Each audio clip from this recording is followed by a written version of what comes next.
नमस्कार, आप देख रहे हैं रियो में जियो और मैं हूं आपके साथ अर्पिता आर्या। रियो ओलंपिक से भारत के लिए बैडमिंटन से अच्छी खबरें आ रही हैं, जहां सिंगल्स में भारत को दोहरी सफलता मिली है। पुरुष सिंगल्स के श्रीकांत और महिला सिंगल्स में पीवी सिंधु ने प्री क्वार्टर फाइनल के मुकाबले जीत ली हैं। दोनों ने अपने से ऊंचे रैंक के विरोधियों को हराकर क्वार्टर फाइनल में जगह बनाई है।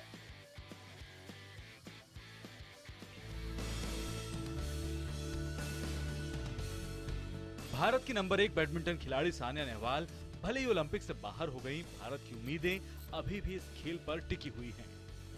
पुरुष सिंगल्स में किदाम्बी श्रीकांत क्वार्टर फाइनल में पहुंच गए हैं। दुनिया के 11वें रैंकिंग वाले के श्रीकांत ने क्वार्टर फाइनल में उलटफेर करते हुए दुनिया के 5वें रैंक के खिलाड़ी को हरा दिया।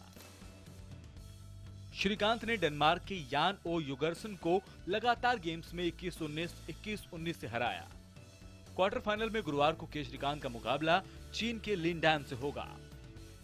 महिला सिंगल्स में भी पीवी सिंधु का मुकाबला अपने से बेहतर रैंकिंग वाली विरोधी से था, लेकिन क्वार्टर फाइनल में पहुंचने के लिए सिंधु को भी बहुत ज्यादा मशक्कत नहीं करनी पड़ी। सिंधु ने चीनी ताइपे की ताई जू यिंग को 21-13, 21-15 से हराया। अब गुरुवार को सिंधु का मुकाबला चीन की वैंग हियान से होगा।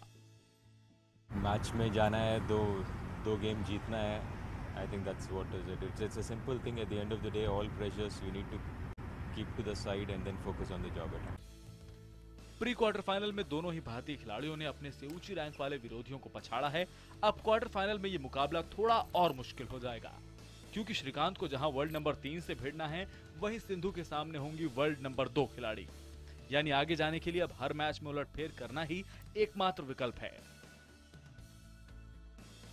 सिंधु और श्रीकांत के लिए असली चुनौती अब क्वार्टर फाइनल दौर से ही शुरू होती है, जहां पर हर आने वाले मुकाबलों में बड़े उलटफेर करने के चलते ही भारत के लिए पहला मेडल जीतने की उम्मीदें जिंदा रहेंगी। रियो डी जेनेरो में कैमरामैन पीके दास के साथ विमल कुमार, IBN7।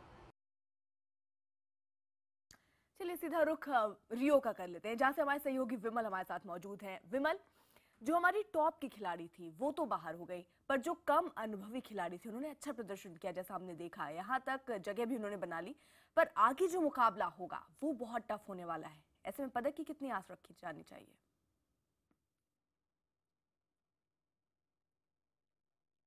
देखिए, निश्चित तौर पर इन दोनों से अगर आप किदाम्बी और सिंधु से आप बात करें तो सानिया नेहवाल के मुकाबले इनसे बहुत ज़्यादा उम्मीदें नहीं थी, लेकिन जिस अंदाज में दोनों ने आज अपना खेल दिखा उससे काफ़ी उम्मीदें बनी हैं।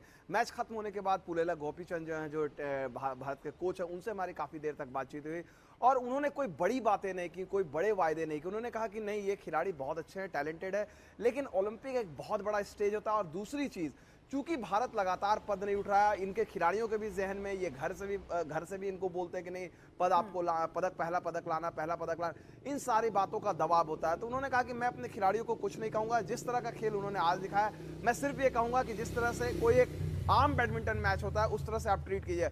और यकीन मानिए, सिंधु जो जबरदस्त फॉर्म में दिख रही है आज, खासकर जिस तरह से उन्होंने 40 मिनट में ही मैच को खत्म कर दिया है, इतना आसान नहीं होगा उनका क्वार्टर फाइनल का मुकाबला। कल यहाँ के समय के मुताबिक कल शाम में है मुकाबला, लेकिन सिंधु से आप निश्चित तौर पर चमत्कार की आप उम्मीद कर सकती हैं।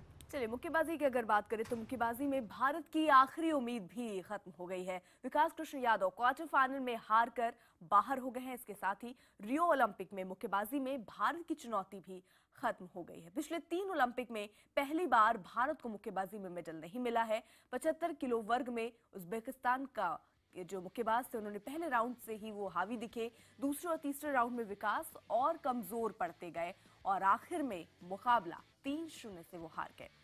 हार के बाद विकास ने फैन से माफी मांगी और कहा कि मैं इससे बेहतर नहीं कर सकता था।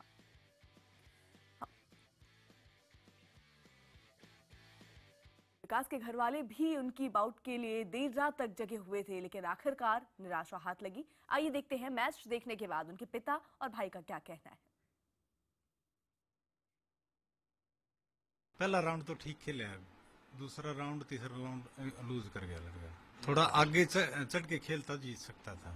आज पता नहीं, जो हमारी उम्मीद थी उस उम्मीद के अनुसार पहला राउंड तो उसने ठीक किया, लेकिन उसके बाद 2 राउंड में थोड़ा सा डिफेंसिव खेला, अटैक नहीं किया।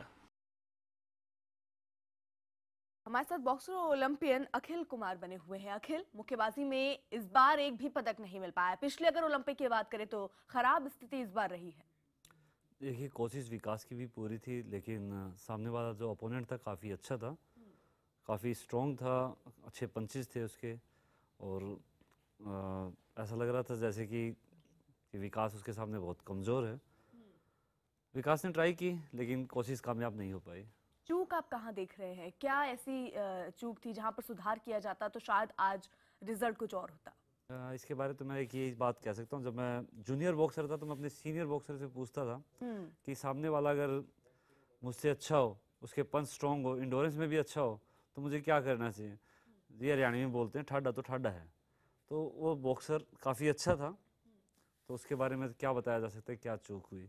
अच्छा विकास, अखिल क्या लग रहा है विकास के दिमाग में कहीं प्रेशर भी होगा, क्योंकि एक बड़ा मुकाबला जीतने के बाद वो वहां पहुंचे और सामने बहुत अच्छा प्रतिद्वंदी था और जो देश की उम्मीदें थी वो भी उनके साथ थी। तो आपको लग रहा है ऐसा कि प्रेशर रहा जिसके कारण वो अच्छा परफॉर्म नहीं कर पाए? देखिए अर्पिता जी, जिस स्टेज पे वो खेलने गया है वो पहली बार तो खेल नहीं रहा। सेकंड ओलंपिक था और उससे पहले भी वो वर्ल्ड चैंपियनशिप का मेडलिस्ट है, साथ के साथ काफ़ी मेजर टूर्नामेंट खेल चुका था। वो इन सब चीज़ों के आदी हो जाते हैं। जो भी एथलीट हैं जो इस लेवल पे खेल रहे होते हैं या खेल चुके होते हैं, वो इन चीज़ों के आदी हो जाते हैं। भाई कहाँ प्रेशर है, क्या करना है, क्या नहीं करना। तो ऐसी कोई बात नहीं होती कि हालांकि मैं प्रेशर हो, जी। मतलब ऐसा प्रेशर हो, आदत हो जाती है। भाई किस तरीके से निपटना है उस प्रेशर से। बस ये कह सकते हैं कि शायद लक इस बार हमारा साथ नहीं दे रहा है। चलिए अखिल, कुश्ती की अगर बात करें तो कुश्ती में भी भारत को निराशा ही हाथ लगी है। प्री क्वार्टर फाइनल में भारत के रविंद्र खत्री को हंगरी के जो खिलाड़ी थे उनसे हार का सामना करना पड़ा। लॉरेंस ने एक तरफा मुकाबले में रविंद्र को 4-0 से हरा दिया, जबकि आज रियो में कुश्ती में भारत के हरदीप सिंह चुनौती देंगे। शाम 7:10 पर ग्रीकोस रोमन के 98 किलो वर्ग में हरदीप सिंह का मुकाबला तुर्की के पहलवान से होगा। हरदीप जीते तो क्वार्टर फाइनल में पहुंच जाएंगे। हमारे साथ पूर्व ओलंपियन और सुशील कुमार बने हुए हैं। सुशील, क्या लग रहा है आपको, कितनी उम्मीद अब रखनी चाहिए?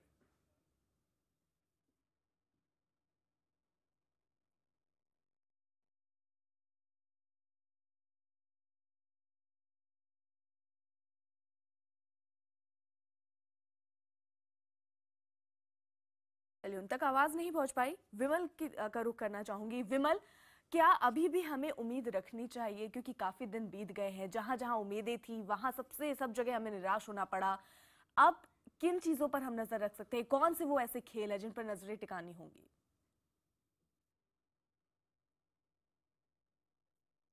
निश्चित तौर पे एक तरह से देखा जाए बहुत ही दुर्भाग्यपूर्ण रहा है। अगर पूरे कैंपेन को देखें, इंडिया को जब जब मेडल जीतने के जब उम्मीदें बढ़ी हैं, ऐसा नहीं है कि भारतीय खिलाड़ियों ने बेहद खराब खेल दिखाया है। नतीजों से भले ही अभी तक हमारा शून्य है, खाता नहीं खुला है, लेकिन चाहे आप अभिनव बिंद्रा की बात करें या फिर आप जीतू राय की बात करें या फिर महराज अहमद खान की बात करें या फिर दीपा कर्माकर की बात करें, एक से एक कई खिलाड़ी, इसमें से कई आपको लगता है कि थोड़ी सी भी किस्मत अगर हमारे भारत के साथ होता तो शायद पदक की संख्या इस वक्त 3-4 होती।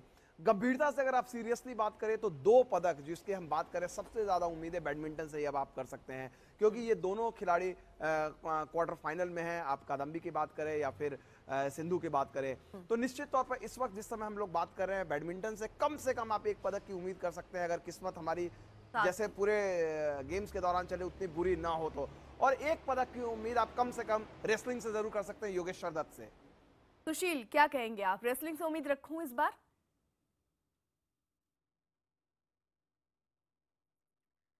चलिए विमल, हम जिस तरीके से देख रहे हैं बेहतरीन खेल का प्रदर्शन हमने किया और हम लास्ट मोमेंट पे कहीं चूक जाते हैं, चौथे स्थान पर आकर रह जाते हैं। जैसे दीपा, जिनसे काफी उम्मीद थी, वो चौथे स्थान पर रही। रेसलिंग की अगर बात करें तो आपने कहा रेसलिंग पर उम्मीद कर सकते हैं, तो ज्यादा उम्मीद किससे रखने की जरूरत है और कौन सा पदक हम अपने हाथ में ले सकते हैं? रंग क्या होगा पदक का, कुछ उम्मीद?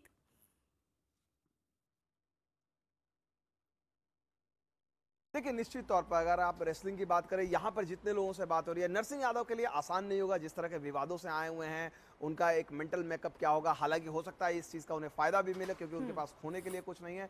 लेकिन जहाँ तक अगर आप फायदे की बात करें तो वहाँ पर योगेश्वर दत्त से आप सबसे ज्यादा उम्मीद कर सकते हैं। योगेश्वर दत्त की फिटनेस एक बहुत बड़ा क्वेश्चन रहा है, लेकिन जो जानकार हैं यहाँ पर जिन्होंने योगेश्वर को देखा, उन्होंने कहा कि अगर वो फिट रहे तो वो निश्चित तौर पे जो उन्होंने पिछला बार जो मेडल लिया था, ब्रॉन्ज मेडल रहा, उसका रंग वो बदल सकते हैं। तो कुल मिलाकर एक बहुत बड़ी उम्मीद जो है सुशील के साथी खिलाड़ी रह चुके हैं। योगेश्वर दत्त से आप रेसलिंग में एक पदक की उम्मीद कर सकते हैं।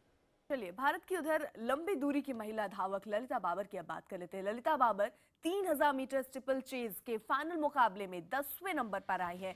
ललिता ने 9 मिनट 22.74 सेकंड का समय निकाला। 1984 में पीटी उषा के 32 साल बाद ललिता बाबर फाइनल में पहुंचने वाली दूसरी भारतीय महिला बनी है।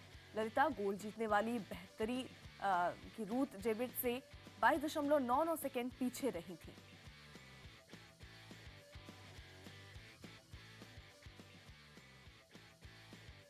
और आज के कुछ और नतीजों पर नजर डाल लेते हैं। एथलीट्स के पुरुष ट्रिपल जंप में भारत के रंजीत माहेश्वरी क्वालिफाई नहीं कर सके।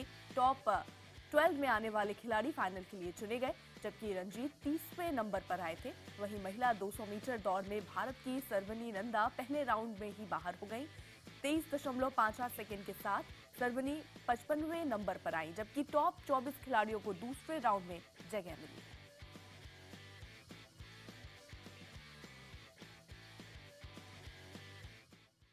चलिए, खेल मंत्री विजय गोयल एक बार फिर विवादों में है। सरवनी नंदा को शुभकामना देने के लिए गोयल ने ट्वीट किया, लेकिन फोटो लगा दी एक और भारतीय एथलीट द्युति चंद की।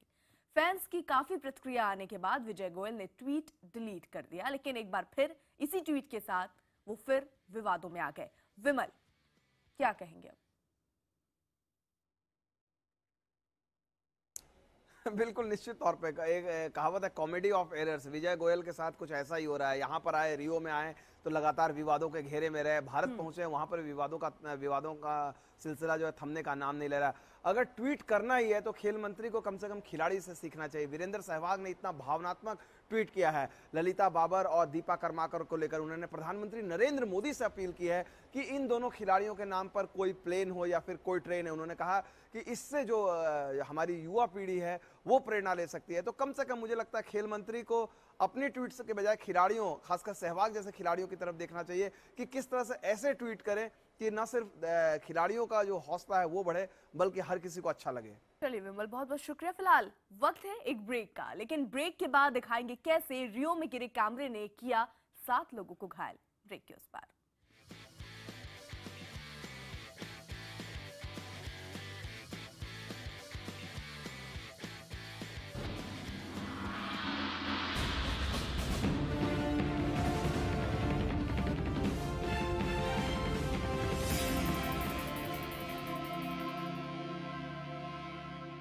रियो ओलंपिक पार्क में आज हुए एक हादसे में 7 लोग घायल हो गए हैं। ओलंपिक पार्क में ऊपर टंगा हुआ कैमरा अचानक तार से टूटकर नीचे जमीन पर गिर गया और इसके नीचे आए 7 लोग घायल हो गए। स्टेडियम के शॉट्स लेने के लिए लगा ये कैमरा एक घेरे के ऊपर गिर गया और वो घेरा कैमरे के साथ टूटकर नीचे आ गिरा। Não faz muito tempo que cabo simplesmente desabou. A moça tá ali. खेलों का एक जबरदस्त फैन रिक्शे से ओलंपिक देखने रियो डी जेनेरियो पहुंचा। चेन नाम का ये 60 साल का फैन ओलंपिक को शांति का प्रतीक मानता है। ओलंपिक खेलों के प्रति चेन का ये जुनून 2008 में बीजिंग से शुरू हुआ था। चेन अपने गांव से बीजिंग तक रिक्शे से गए और वॉलंटियर बने थे। उसके बाद 2012 के लंदन ओलंपिक में भी चेन रिक्शे से पहुंचे। अब रियो आए हैं वो। 2020 में जापान के लिए भी वो अभी से तैयारी कर चुके हैं। रियो में भारतीय प्रतिनिधि मंडल के खिलाड़ियों के साथ मिलकर स्वतंत्रता दिवस मनाया। ओलंपिक में मुकाबले से बाहर हो चुकी भारत की पुरुष और महिला हॉकी टीम इस मौके पर वहां पहुंची। भारतीय फैंस और अधिकारी भी वहां मौजूद थे। वहां पर पीएम नरेंद्र मोदी के स्वतंत्रता दिवस पर किए गए संबोधन को भी खिलाड़ियों और अधिकारियों ने देखा। और अब देखते हैं मेडल टैली में देशों की स्थिति। नंबर 1 पर अमेरिका है 63 पदकों के साथ, जिसमें 26 गोल्ड, 22 सिल्वर और 25 ब्रॉन्ज हैं। ग्रेट ब्रिटेन दूसरे नंबर पर आ चुकी है 16 गोल्ड के साथ, 17 सिल्वर और 8 ब्रॉन्ज के साथ 41 पदक उसके खाते में है। चीन तीसरे नंबर पर 15 गोल्ड, 14 सिल्वर और 17 ब्रॉन्ज के साथ 46 पदक टोटल उन्हें मिले हैं। लेकिन यहाँ दुखद ये है कि भारत अभी भी शून्य पर है, खाता नहीं खुल पाया भारत का। फिलहाल अभी के लिए इतना ही, लेकिन देश दुनिया की तमाम बड़ी और अहम खबरों के लिए आप बने रहिए। तमाम गेस्ट हमारे साथ बने हुए थे, उन सभी का शुक्रिया। आप देखते रहिए जियो में जियो।